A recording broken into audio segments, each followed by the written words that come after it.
The Sandy and Toddcast is a Mindgarden Media podcast in association with Screw You, Todd Productions.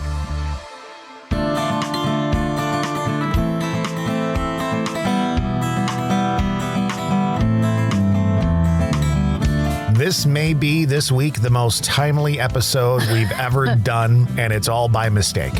Can you believe that? I had stuff ready to go this week that now we may talk about next week because it was a big week in the world of UAPs, they call them now, Todd. Well, UAP. Nobody's going to call them UAPs. We're all going to call them UFOs. Exactly. So, big, timely week for us. So, let's talk about the big congressional hearing this week. All right, it's coming up. The Sandy and Toddcast is next. It's Season 9, Episode 3. They're here.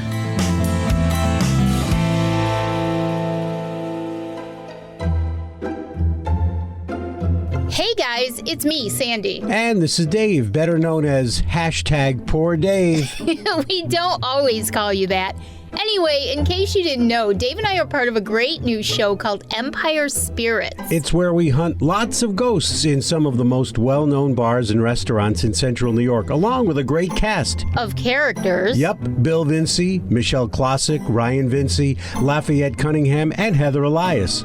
You'll be able to see each episode starting this fall on Facebook and YouTube. Just like our Facebook page, Empire Spirits CNY, to keep up to date on the latest. But we can't leave you without thanking our sponsors because, well, without them, it just wouldn't be happening. So a big thanks to the Stife on Varick Street in Utica, Bill Vinci and the Empire Plate, Utica Coffee Roasting Company, and the Sandy and Toddcast. We'd also like to thank Northeastern Roofing and Construction, northeasternroofs.com, Labella Flowers, that's labellaflowers.com, and Independent Artistry by Dawn Marie, Independent Artistry by DMF.com. And we can't forget licensed real estate person Paul F. Sacco, 315-525-1377, with Howard Hanna Real Estate Services, or Joshua A. Amodio with Priceless Inspections, Central New York's top choice home inspector since 2012, 315-525-8725.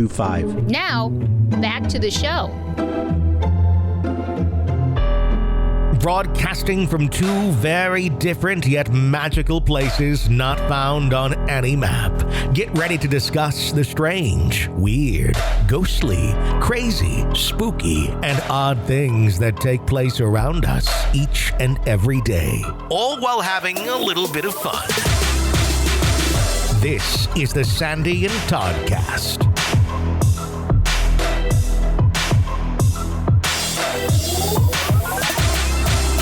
And another edition of the Sandy and Toddcast is wherever you're listening to your podcast right now, on your computer, on your smartphone, on your tablet, whatever it might be. She is Sandy. And he is Todd. And as I mentioned in the preview of what we've got going on this week, we've never been more timely with and it's completely by accident. We knew we were going to talk about this subject, but I don't think that we knew that there was going to be others talking about this subject. So this was actually a listener request that we do a few episodes on UFOs, and we had plenty of experiences and things to talk about, and I was all set to talk about Skinwalker Ranch and the Schumann residences this week, which now maybe we'll head into for next week. But then all of a sudden this congressional hearing comes out of nowhere last Wednesday and turns us upside down because there was some great stuff that came through in that. And so I watched it. I took a bunch of notes. We're going to talk about it a little bit. First, I have to share with everybody. This is, I know you always make fun of me of how wacky and kooky I am, but I have made this one of the episodes, one of the podcasts that I edit and produce for my day job is a podcast about biophilia. What the hell is that? Well, biophilia is, and that's what I said when I first started editing and producing them. Biophilia is this idea, this movement of bringing us back into nature, of taking all of the, or as much as possible, of the technology and the ugliness and the cement and the stone of the world, in the buildings, in the parks, and in the world that we live in, and moving it more towards nature. So in other words, like for a building, for example, taking nature and bringing it inside, more real plants, more walls that look like real forests and woods that are outside, and bringing nature into people in a lot of ways, but also expanding nature in the outside world. And one of the ideas is, and I've been doing it for a couple of years now, and the more that I listen, they have some wonderful guests, and the more that I listen, the more I really understand it and really am starting to embrace it. And one of the ideas of biophilia is, aside from just being out in nature more often and in appreciating the sounds and the smells and the feels of being in nature and becoming one with it, is the idea of sort of why in the world do we cut our grass? Why in the world do we have to have perfectly manicured lawns when really nature is about the animals, it's about the plants, it's about the world we live in? And doesn't it, Todd, kind of remind you a bit of our spiritual idea, our idea of being out in nature and grounding and all of that kind of stuff? And so I've really taken to it.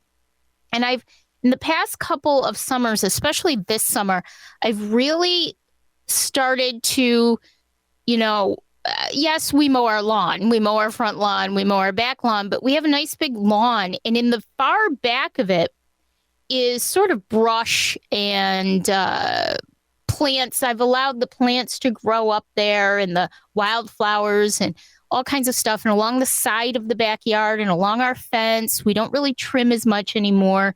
And because of that, and because of the fact that we feed the animals, we do bird seed, I put water out for the animals, and we've sort of seen this push of more and more wildlife ending up in our backyard area. Now, beyond our backyard, there's also a wooded area.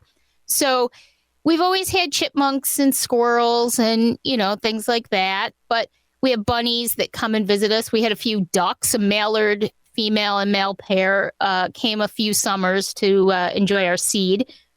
But we've noticed that there's a more of an influx of other animals, more toads, more frogs, more snakes, garter snakes, common garter snakes in our backyard.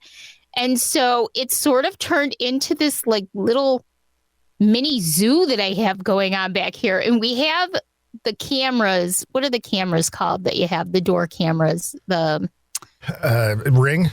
Yeah, we have the Ring doorbell, but we have a camera set up in our backyard. We have a camera set up in our garage for our driveway and our front. So we're always watching the backyard, even at night. And it's just a wonderful thing to see. The snakes are really in all these years, I've lived at this house. Dave's been here longer than me. I lived at this house for 20 years. Have never seen as many snakes in our backyard as I've seen this summer. And I have to attribute it to the fact that it's sort of like this circle of life. We attract more wildlife. Well, of course, we're going to attract more snakes as well. And they're harmless. They're common garter snakes. They're nothing. There's some very small ones. We believe that they may be living in the garage next to our house, because right on the other side of our fence on the right-hand side is a garage, our neighbor's garage. And we think that some of them who hang out by the fence may be hanging out there. They tend to slide over under the fence. But we also have one living, we've discovered. His name is Willie. Yes, I've named him. He's rather large. He's about 2.5 feet.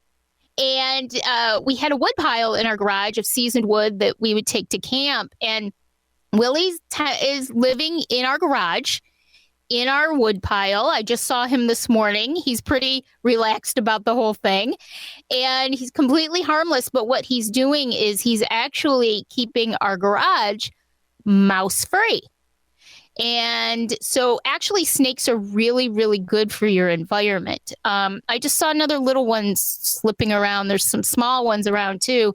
But Willie lives in that garage and he is king of the garage. And so I said, well, if he's going to be living there, I might as well name him. So his name is Willie. The point being that as crazy as I may be, ding, ding, ding, ding, ding. It's actually a beautiful thing to experience when you look at it as a whole. To be able to embrace nature, bring nature into the fold, and just let it be. And my house certainly doesn't look disgusting or bad in the back. It just looks kind of wild in the back part of the yard. And we're just encouraging all of this nature to come out. And it's just absolutely amazing. So I just wanted to talk about that a little bit because I know that you, especially when we were at Kenna Island last year, literally walked over. You said, excuse me. You literally walked over to a tree and embraced the tree because it grounds you. And nature is so grounding. And for people who are kind of woo-woo, kind of spiritual, nature is an amazing thing. And I'll tell you, there's nothing more spiritual than sitting out in your backyard or being in your backyard and watching the rabbits and the squirrels and the chipmunks and the birds and the snakes and the toads all just live their lives. And in part, that's because you helped it be. So I just thought that was cool. Looking out my back door. It's so cool. It really is cool. I'm like having this, I had this epiphany this summer of how amazing it is to become one with nature. I'll just add a little bit to your story in that, I try to keep, my dad always had a very manicured lawn. We lived out in the country and he had an acre and a half that he mowed and all that kind of stuff. There were never any dandelions on my dad's lawn in an acre and a half, not one. And if there were, he'd go dig them out. So I kind of was brought up with that. And so I try not to have any on my lawn either. But one thing I did this year, next to my garage, there was an area that really didn't get a lot of sun. So originally, I tried to do a garden bed there, but there was even less sun as time went on and blah, blah, blah, blah, blah. So this year, instead of trying to plant grass and make it grassy, I decided to plant a bunch of wildflowers. I just spread a bunch of seed out and it has become, it's longer. And of course, there's some crab grass and stuff like that grows up in it and stuff like that, and a couple of weeds. But it's just very pretty. And the thing is, it's just full of bees. Yeah. And so I sometimes I'll go out there in the morning when I'm, getting my day started and I'll just go out and watch the bees fly around and get, and every day it's like there's a new set because it's all different kinds of flowers. So there were some things that were flowering weeks and weeks and weeks ago. Now there's some stuff that's just starting to flower now. So it's continually evolving with all these different colors and stuff. And it's really kind of nice. Isn't it beautiful? And it's sort of so peaceful. And you actually, when we talked about it last week or whatever, you kind of inspired me because I don't have a lot of wildflowers in my backyard. And I don't have a lot of bees. And that's why you need a lot of flowers to be able to encourage pollinators. And I have a garden this year. And so you inspired me that next year, I already talked to Dave about it. He's in agreement with me. We're going to do a whole patch of wildflowers right near our garden to encourage the bees to come back and who are endangered, by the way, and to encourage the pollinators to visit and really make it just so beautiful. And there's something just so beautiful about a patch. Have you ever taken a drive in the country? Absolutely. And the field you see is all purple or all yellow? There's just something so beautiful about wildflowers. And it's relaxing and it's peaceful and it's bringing back that nature. And I just think biophilia is just really the way to go. And it's such a great thing. And in times like these, when everybody's so angry and judgmental and cruel to each other, to have that beauty there, that peacefulness it's like being on vacation in a lot of ways from the world. So that's just my thing. So check out biophilia, BIOPHILIA. You can look it up on Google and it'll tell you a whole bunch of stuff about it. And it's just so cool. Well, we're going to talk about something that we were planning on talking about this season. We had a request from a listener. His name's Kyle. And he said, how about talking about UFOs? Now, I'm going to talk just a little bit about Kyle really briefly. Yes, please. I don't know Kyle that well. but he's been a listener of our podcast for a long, long, long time. And he'll comment about things that we talk about. And when we asked, what should we do this season?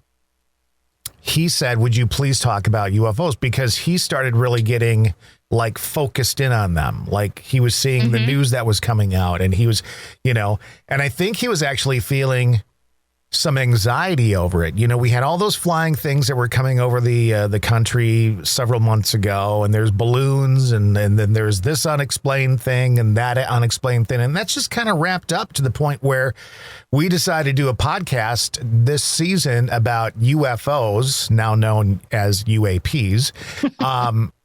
And here there's this, and we talked last week about how the government, probably needs to hide some of that from us because we might all go, ah! Right. And now they just had this big meeting, congressional meeting, and all this information came out. I did look up why they're called UAPs, and I'll never say UAP, I doubt. But I understand why they're doing it, because they're basically calling anything that is quote unquote unnormal or paranormal or whatever you want to call it, unidentified anomalous phenomena. So in other words, it could be flying, it could be walking, it could be in the sea, it could be anywhere. And they're going to all clump it together and say, we've got stuff going on. Yeah. Yeah. And, it's funny because UFO, when the term UFO first came out, unidentified flying object, again, fairly general.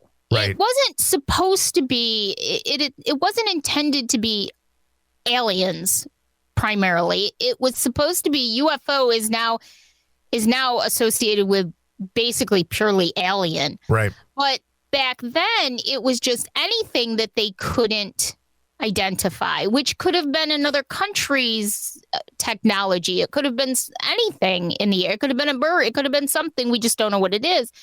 And so now UAP has sort of taken on that role purposely. They've sort of tried to move it. Everybody's going to call them UFOs for the rest of our lives, right? Exactly. But they've tried to purposely move it to that other area because the thought process is, I found this congressional hearing very interesting because, this was probably the first time in, I can't even tell you, Todd, how long it's been that we've had a completely bipartisan look at something. I mean, truly bipartisan, not left, not right, not Republican, not Democrat, bipartisan.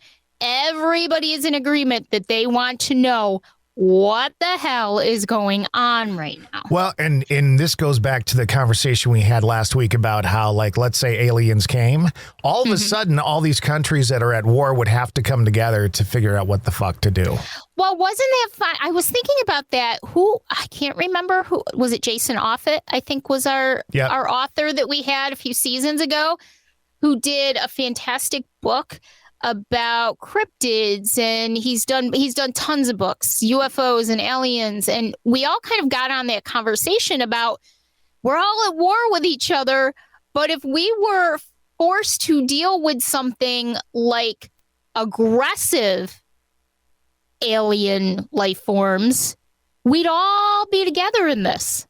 So we'd all be going from fighting against each other to having to unify, to having to work together, to having to come together to face the bigger enemy, so to speak. I know it sounds like stuff of sci-fi, but it kind of is. It kind of is. We'd all have to work together. So to be bipartisan, and Dave actually asked me that quite. He said, well, how are we dealing with this with other countries? And I said, well, that remains to be seen. Are we? Are we not? Nobody knows because the government is hiding all of this information from us. We don't know. So that was really something that struck me, was how bipartisan it was and how everybody was sitting next to each other in this committee asking these questions from a completely bipartisan. That in and of itself is very telling.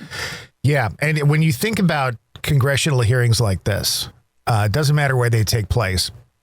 You always get the same kind of setup. So in your mind's eye, you've got a big long table, and there's usually one or two people sitting behind it.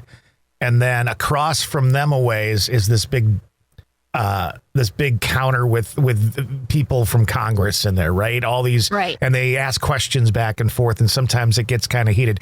But if you look at the table where the speaker is, or the person who's being, questioned, where that person sits, there's also always a gallery of people sitting behind them, right? Yes. And so there's, tons of photographs of these kinds of hearings over the years, and they always look the same. And two thoughts about the one from this week.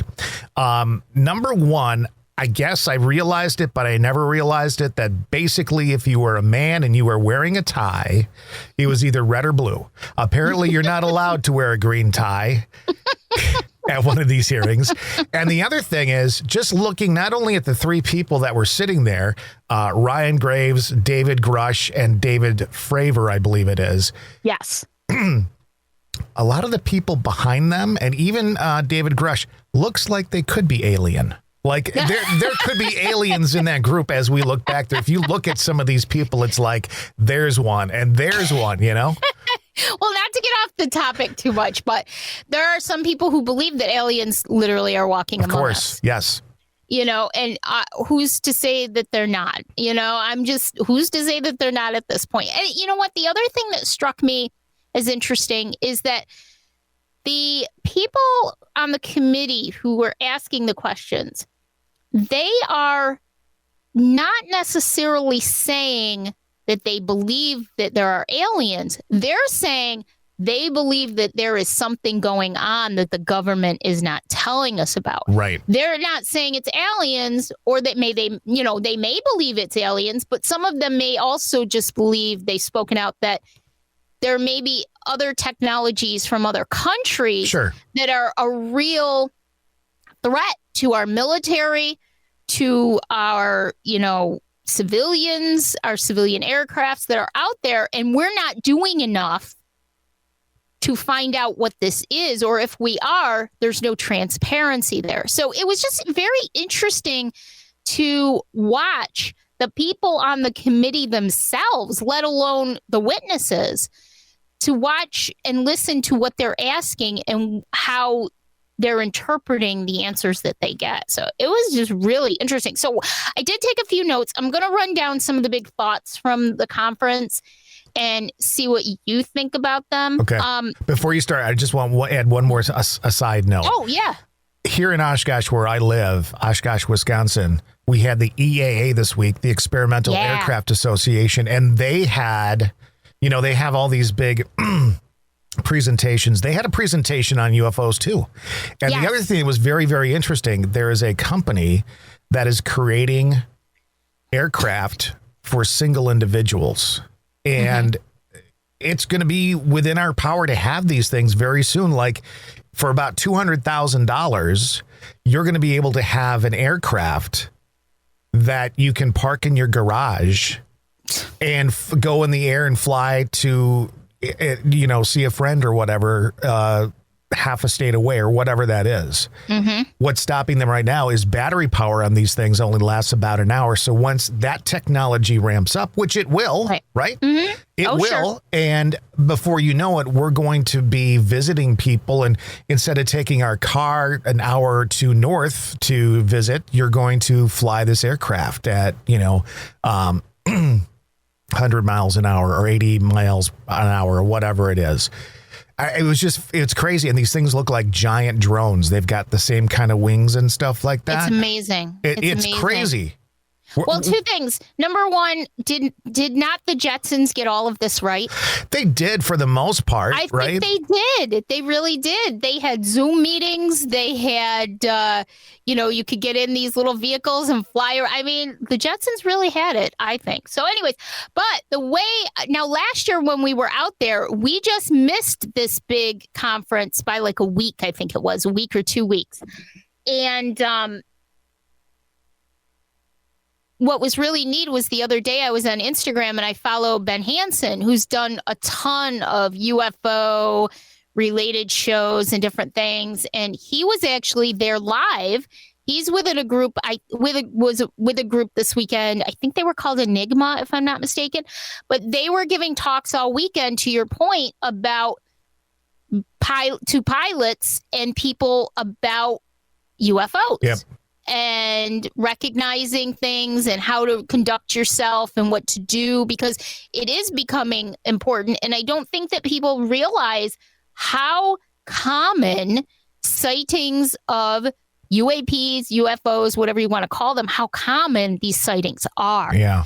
You could be on a flight to Los Angeles and your pilots are seeing UFOs in the sky as you're in this plane. I mean, that's how common this is. So it's just such an interesting thought process. I mean, I'll tell you, I can't tell you how many times we've flown quite a bit, and we've been flying even during the day. And if you look out your window, air flight is amazing to me to begin with, but if you look out your window, I can't tell you how many times I've seen airplanes, large airplanes going past us a couple miles away, but they look like they're not that far, in the opposite direction, and they're so easy to see. It's actually fascinating because you don't realize when you're on a plane, you know this, Todd, when you're on a plane, you don't realize that you're going 600 miles an hour until you see another airplane or another object that your eyes, your brain can use for comparison, and then you realize how fast you're really going. But it's very easy for these pilots, commercial and military, to be seeing these things. And so that's kind of what this conference was, this hearing was on Wednesday.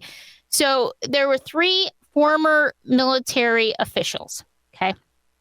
And they were David Grush, who was a former U.S. intelligence official. I think he became, through his thing, I think he went up to general.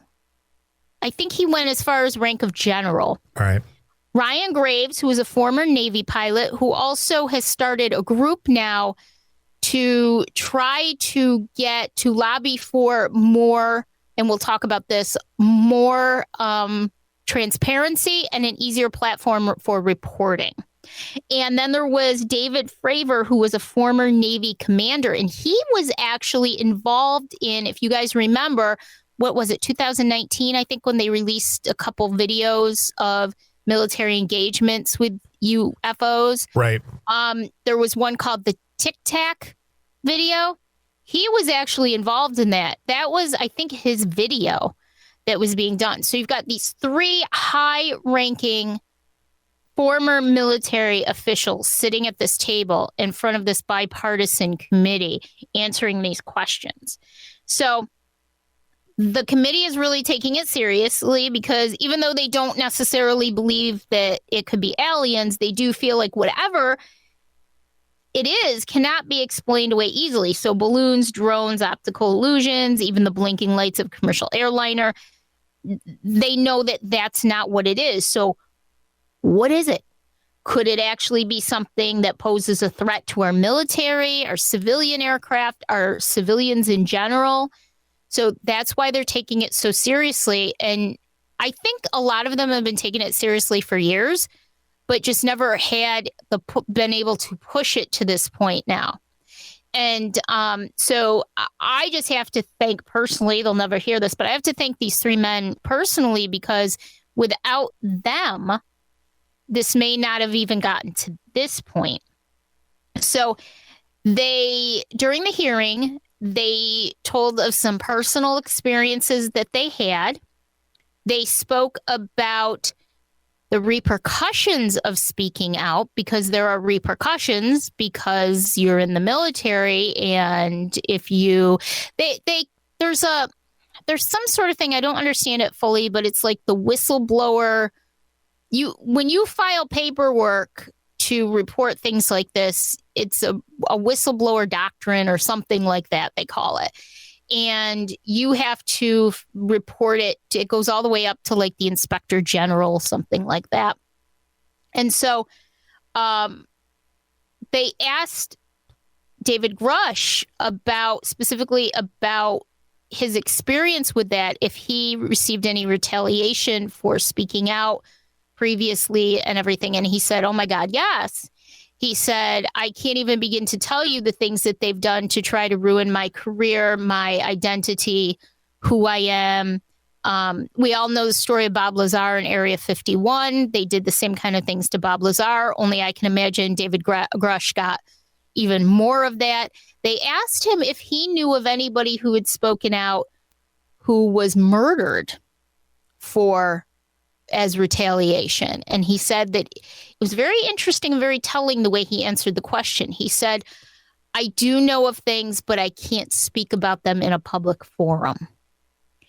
So that right there tells you that there's a lot going on here behind the scenes. And likely not just with this topic. Right.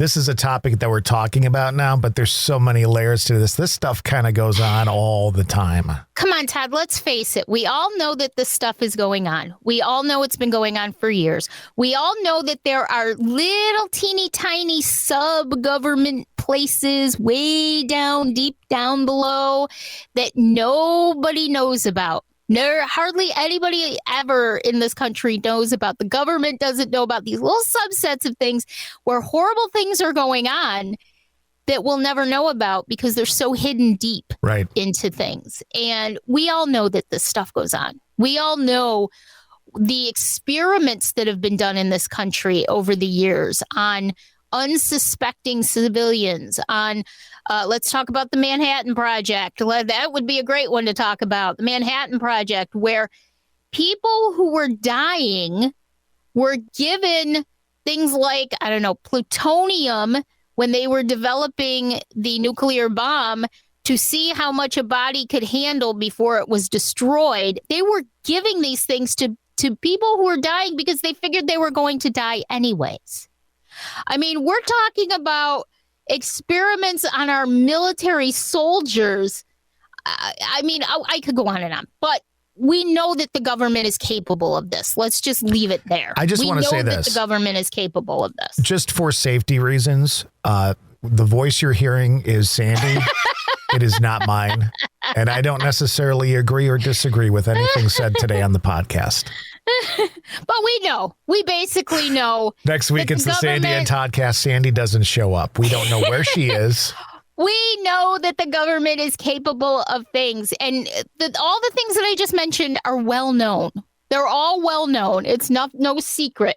If you do enough digging and you put it into Google, you're going to find out this stuff. It's no secret. So we know that the government is capable of these things. And I will tell you, watching these three gentlemen during this hearing, I just felt like they were so believable and so honest and so straightforward, and they have so much to lose by coming forward and nothing to gain. So right off the bat, just their demeanor, just their straightforwardness, just their honesty was amazing. It was amazing to see. So there were several takeaways from this hearing that I want to just kind of briefly talk about. The 5 main takeaways. Number 1, the government is absolutely in possession of UAPs. So David Grush says that he conducted interviews with 40 witnesses over a 4-year period, and he led Defense Department efforts to analyze reported UAP sightings and was informed of a multi-decade Pentagon program. Of course, the Pentagon saying these guys are crazy, that endeavored to collect and reconstruct crashed UFOs, UAPs. He also said that it's funded, I love this, above congressional oversight. Ooh. Yeah. And it's bankrolled by a misappropriation of funds, which means that the money is basically supposed to go to one program on paper in the budget, but it really gets directed into this top secret program that is studying the recovered UAPs and other things. We'll go on to point 2. Okay. The other things. Non-human biologics were found at several crash sites. Non-human biologics. He couldn't say much publicly, but when asked about his experience, he did say, quote, "I have to be very careful here, but what I personally witnessed myself and my wife was very disturbing." So non-human biologics, basically, he doesn't like to say aliens because he doesn't know what they are for sure. Well, he knows, but he can't really say it. So he calls them non-human biologics. And they were very disturbing to see.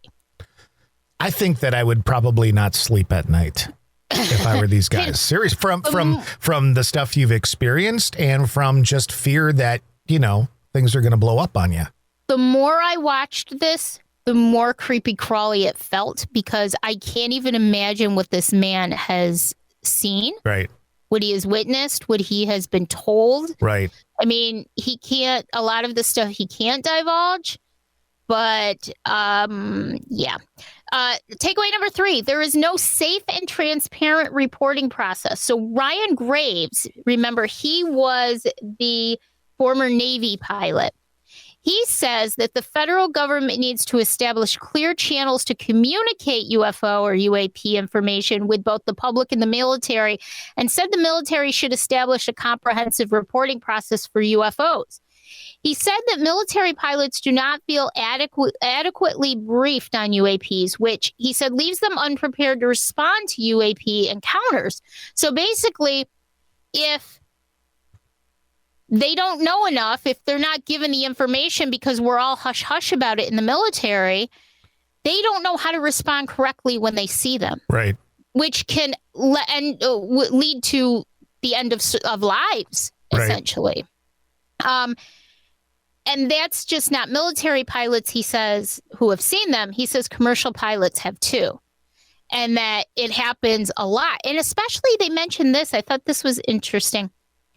He mentioned that a lot of them are seen commercially by pilots going to Hawaii or over the Pacific Ocean. That a lot of really strange things happen over on that side. Interesting. Yeah. And so a lot of commercial pilots, which is interesting because Dave and I actually flew to Maui for our honeymoon all those years ago. And we came in at 1:00 in the morning. We got into Maui at 1 a.m. So, I think that's super, super interesting that they see a lot of them there. Number 4, all parties agreed that there is a stigma associated with sightings, all 3 parties, a stigma associated with sightings, which silences possible witnesses and may be hindering efforts to determine their origins. And that kind of ties in with the safe and transparent reporting process, because if you think you're going to be retaliated against, if you think you're going to be made fun of, that you're not going to be believed, you're not going to talk about it. Right. And so I think one thing that the release of those videos has shown is that the military is aware that there are things, and that hopefully has kind of helped a little bit. But it's true. If you're going to be made fun of, if you're going to be called crazy, why are you going to report anything? I also think it's interesting that they don't have a plan set up for experiencing, right? Mm-hmm. Because think about this. If you don't have a plan for it, you probably don't respond at all. Right. Like if you're not taught to respond a certain way to something, you probably don't respond. So that may be a way for them to kind of hide the situation too. It was really interesting. I mean, because I had my UFO experience, but mine was relatively, it was just a 16-year-old kid watching something happen in the country. But now imagine being a Navy fighter pilot, right, doing maneuvers, right, and seeing something that you can't explain. Like, so I'll end with point 5 to that point. The military has spotted a UFO accelerating to supersonic speeds. So David Fravor, who is the former Navy commander, said that he and 3 fellow military pilots spotted a white tic-tac shaped object in 2004 hovering below their jets and just above the Pacific Ocean. There you go, Pacific Ocean. Yep. As he descended to inspect the sighting, he claimed that the unidentified craft, which he said bore no visible rotors, wings, or exhaust, began to ascend and approach his fighter jet. He claimed that the UAP then vanished, only to reappear a few seconds later, but this time it was spotted 60 miles away in just a few seconds. Fravor told the committee that the technology that he and his team encountered defies logical explanation. The technology, quote, the technology that we faced is far superior to anything that we had, and there's nothing we can do about it. Nothing, unquote.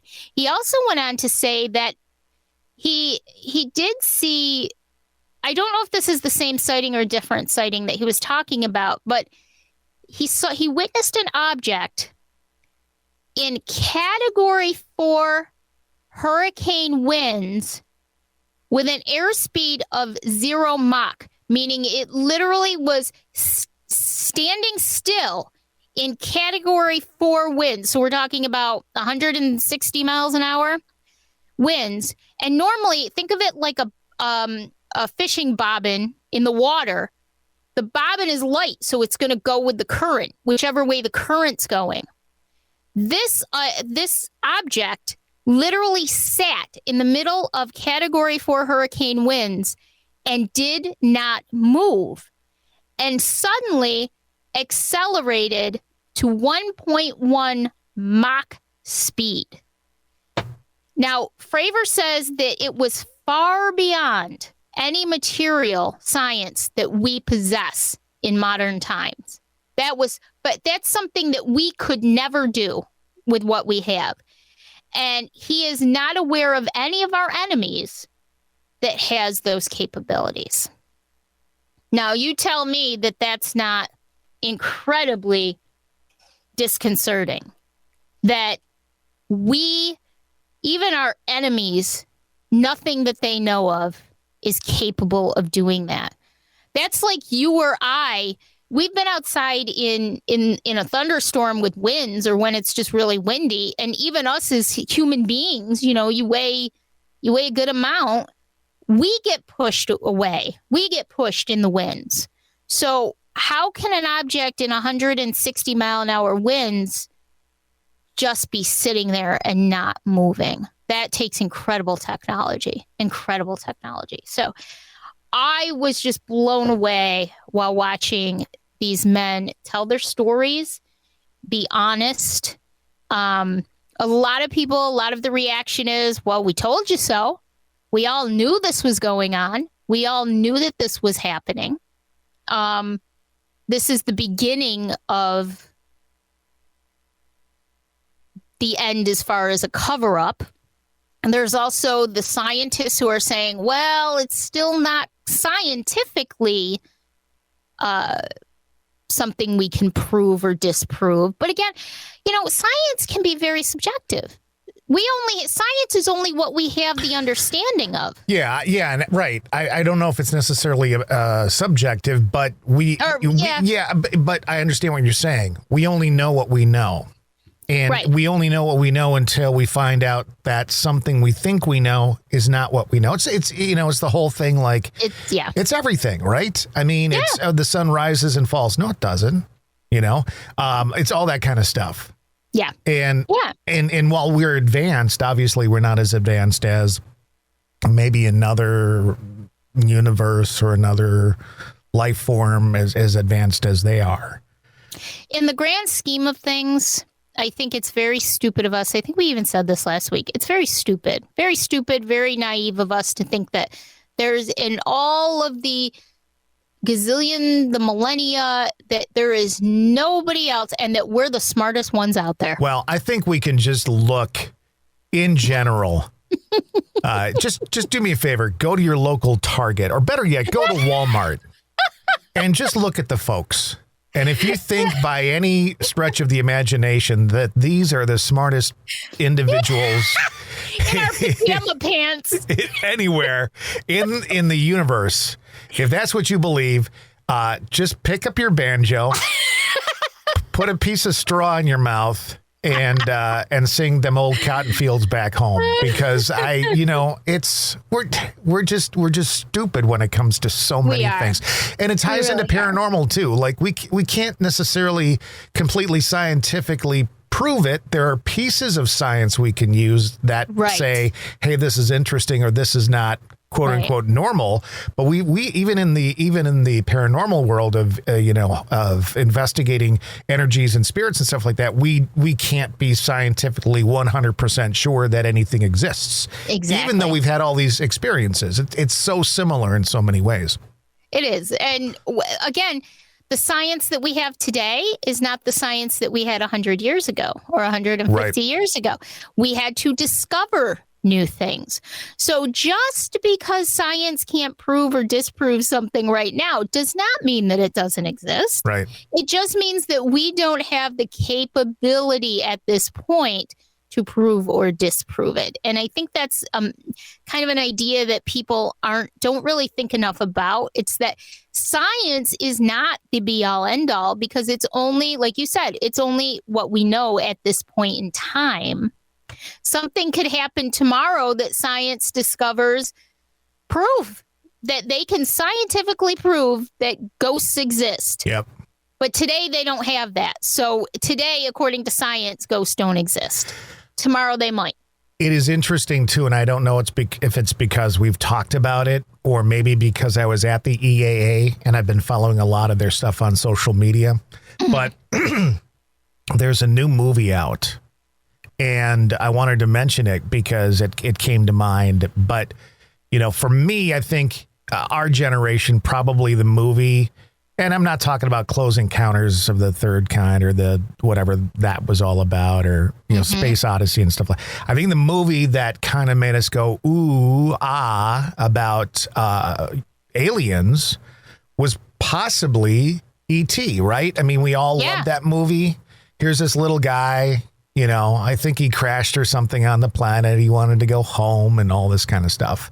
Right. And then what happens? Military finds out that there's an extraterrestrial. They come to get him. And then there's a flying bike at the end and he's sitting in the basket and everything turns out.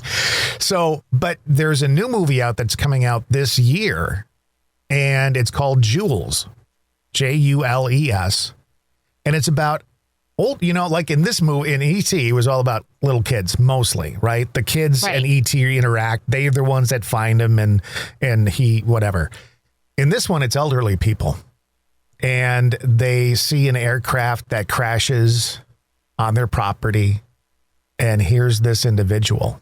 And he doesn't look like E.T. He looks more like the aliens that we would think we would find. Right. But they take him in. They call him Jules and they befriend him and all this. What happens? The government finds out and the government tries to take him and capture him. Mm-hmm. So I don't know that I would necessarily ever before have gone to see this movie. But now with everything that came out this week and this big push on what's going on with UAPs and all that kind of stuff, I think I might actually go check this movie out. It sounds like it might be interesting. I mean, there's been, over the years, it's been sort of like fun for us to contemplate the existence of aliens. I think in the past, maybe 10, 15 years, as we've changed even more, I think one of the big theories is that the government doesn't tell us things because they're afraid that we would panic for our own sanity, our own, peacefulness. And well, look, I think we're enlightened more now. Yes, but look at our education system. They're doing the same thing in our education system. Yes. We're back to banning books in this country because we're afraid of the information people may hold or acquire by reading fucking books, you know? I know. So it's the same fucking thing. It's true. I think that the only way that we can do this is by letting people know about it. We all kind of know in our heart of hearts that most likely these things are really happening. I think I do. I feel like I do. I feel like I know deep down that this stuff is happening. I don't think we're going to be able to stop it eventually. No, I think we should be doing it in the right way so that we can have a little more control on how people feel about it and what they think and how they react to it. But I think it's here. It is here. It's just like the information that we found out about, hauntings and all that kind of stuff. Like we're getting bits and pieces of information. And again, there still will be people that will not believe even when it's proven, even when an alien comes, or whatever, they will have a hard time ingesting that and dealing with it. So I don't know. We'll have to see. I think it's coming. I think it's inevitable that at some point, maybe not in our lifetime. I'm hoping not. No, I'm hoping not. I'll be honest with you. I hope not, because I'm at a certain point in my life as far as my age where I'm kind of done. Like I've learned, I've learned and had to adjust as much as I probably can at this point. And to adjust, I think about my grandfather, and then we'll go to our spiel. But my grandfather was born in like 1890 something. I'm going to say in 1898. Okay.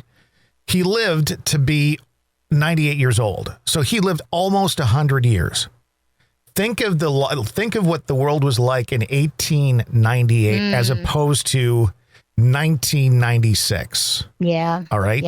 Yep. Radio, TV, movies, cars, all that shit, right? Internet. By that point, we had some internet and stuff like that in the late 90s.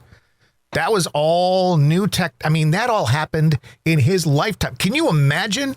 Like he lived in a lifetime where they believed in witches and spooks and all that kind of stuff, right? I mean, he was in World War I, for Christ's sakes. Wow. So you think about and then I think about my life, right? So there was still black and white TV when I was born. I mean, there was color, but there were still a lot of TVs that were black and white. Right. Internet was new. We went to compact discs. Then we went to computers and audio. I mean, it's just, even when I look at my job, my career, we were splicing tape when I started. I just had that conversation with Dave the other day. I said, oh my God, when I was in college 30 years ago, we were splicing. We were using carts in the radio station, and he was telling me about using this is kind of technical, but kind of using the pot to pot up when coming into and out of a song and having to do it all manually, and it wasn't automated. I said, Dave, I don't even know if I had continued with radio 30 years ago. That was crazy what you guys had to do. You had to run for bathroom breaks and just the crazy. I mean, you're right. Just the technology itself that's changed us over the years, going from beepers to flip phones to, even if you watch like old episodes of Will and Grace, they still have their flip phones. And that doesn't even seem that long ago, but it's like, I know. Holy shit. I know. It is. It's amazing. I don't. Can we really take aliens at this point? No, I don't know. No, not at all. But the fact that I can type into a program and say, please create a commercial about ice cream cones, and it can write fucking copy for me that's pretty usable, is crazy enough for me. I've been using ChatGPT. I'm along the same lines before we get to the rest of our stuff. I am along the same lines. I avoided ChatGPT like the plague for the longest time. And finally, about a month or so ago, I decided to use it. And I actually, as much as I hate to admit this, I actually like it. Now, it's a learning experience. You have to kind of change your wording a little bit each time to get what you want. You kind of have to hone the skills a little bit each time to get what you really need. But I was kind of fascinated by it. And I still use it in my work, in my daily life, for events that I'm coordinating for fundraisers and things, for press releases, all that stuff. I use it. So I get what you're saying. How much more do we want to do? And let's face it, this would be a big one. If the government actually came out and gave us information that we've been asking for, be careful what you wish for. Exactly. So while you were talking, I said, please create a short story about Sandy Jean. And it said, once upon a time in the quaint town of Willowbrook, there lived a kind-hearted and resourceful young girl named Sandy. She was known for her beautiful silver curls that shimmered like moonlight on a clear night, blah, blah, blah. And then it says, one sunny morning, Sandy walked through the woods. She heard distressing chirping from a nearby tree. Looking up, she spotted a little bird trapped in a tangled mess of twigs and leaves. That afternoon, a family of rabbits sought her aid. I mean, yeah. So there's your life story. That's what we were talking about at the beginning of the podcast. See, we kind of go full circle on that. See? Wow. Biophilia. And our government and scientists and everybody's saying, whoa, be careful with that AI stuff even. They're I know. Because that might even be a podcast episode because I know. Because that's going to have to be regulated. I can see that already. There's going to be a lot of regulation in the AI world coming. I do a lot of podcasts about AI and technology and stuff as well. And everybody's like, we're going to have to regulate this like crazy. So that scares me more than aliens, to be honest. I know. We'll see. Get the popcorn out because we're ready to go. Oh, God. Yeah. I hope my death times very well with all this rolling in. All right. Are we ready for our spiel? Yes. You can find the Sandy and Toddcast on any of the platforms that you normally find your podcasts, including YouTube and Twitter. Be sure to like the Sandy and Toddcast on Facebook to keep up on the latest goings-on, including each week's episode. You can also join our group, Stay Weirdos Friends of the Sandy and Toddcast, for more fun. Stay Weirdos is a safe place to share your thoughts, feelings, ideas, and random inappropriate memes without judgment. Sandy and Todd also have a podcast called the Empathecary Podcast. It's for empaths, by empaths. And if you know an empath, you might want to listen too. Find and like the page on Facebook. And finally, if you're thinking about starting your own podcast and just aren't sure where to start, Sandy and Todd can also help with that too.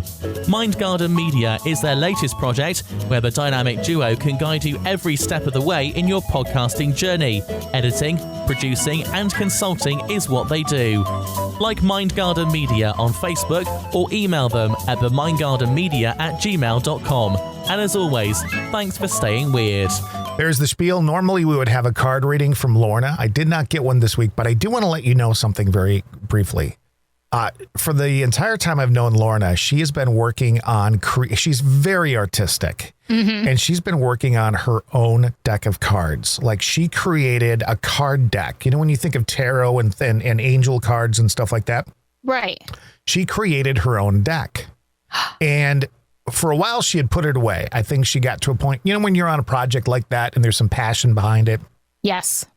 And it's a creative endeavor. Sometimes you get to a point where like, this isn't going the way I wanted to. I'm just going to back away for a while. Well, she did that. But this week I got a little package in the mail from the UK and inside were her cards. That's amazing. So I want to thank her because it was a very, very nice gift after a really shitty week with work. All of a sudden I had a very nice present in my mailbox, I think on Friday. So that was very nice. She's very kind and very sweet. And just speaking of tarot, I've thought for a while now, I kind of collect crystals and, you know, different things because I like learning about the crystals, but I've been thinking for quite a while now that I'd like to start collecting tarot decks. And so there's so many out there. And I just we have a new segment on our Facebook page, on the Sandy and Toddcast page, called Tarot Tuesdays, Tarot 101 with Sandy Jean. And each week I kind of do a little bit of a video about a specific tarot card in hopes that people will kind of pick up their own.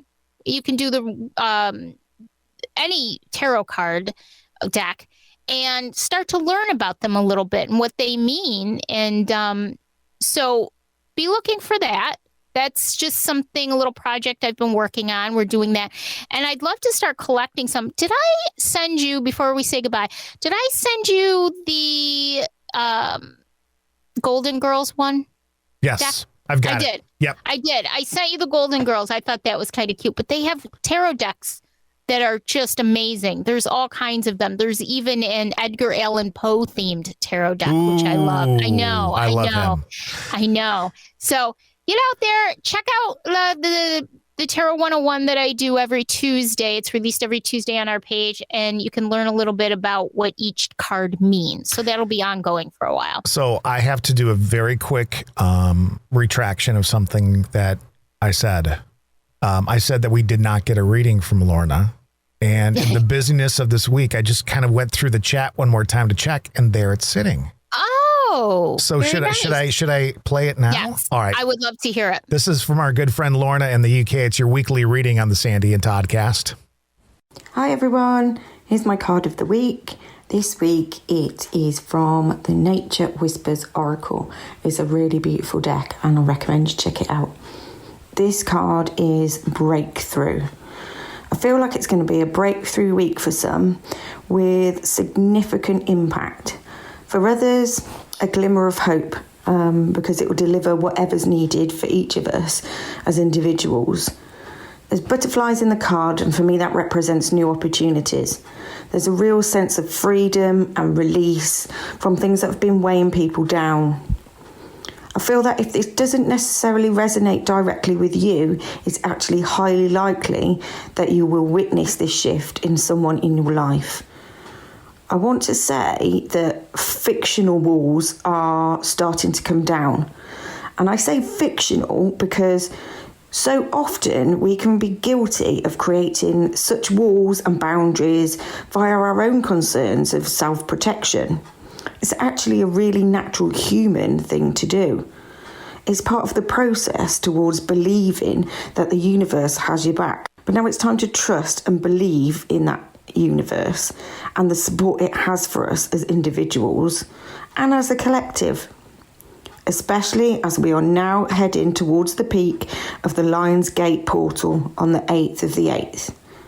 It's a sacred time of activating energy and good vibes with increased cosmic energy flowing between the physical and the spiritual realms. I read a really wonderful quote about the Lion's Gate 8-8 portal, which explained it so well. The quote goes, "It's like a cosmic holiday, emphasizing soul embodiment, celebrating the abundance of life's blessings, attaining spiritual wisdom, nurturing growth, manifesting and harvesting the bounty of the season." Well, that certainly feels like an alignment between that and the breakthrough card. Hold on tight, folks. Wonderful things are happening. Have a really great week, and I'd love to know if this resonates for anybody. Speak to you soon. Love Lorna. Love that guidance that she gives each week. I think that's so cool. Yeah, Laura, thanks for that so much, and sorry I missed it. It's been kind of a nuts week for me. All right, Next week, apparently, we're talking more about aliens and skinwalkers and all. Yeah, let's talk about the Schumann residents and residents, and the Schumann residents. and also the Skinwalker Ranch, which I am just obsessed with. And I found some new information out about it recently. So cool. Well, until next week, thanks for listening. We'll see you then. Bye.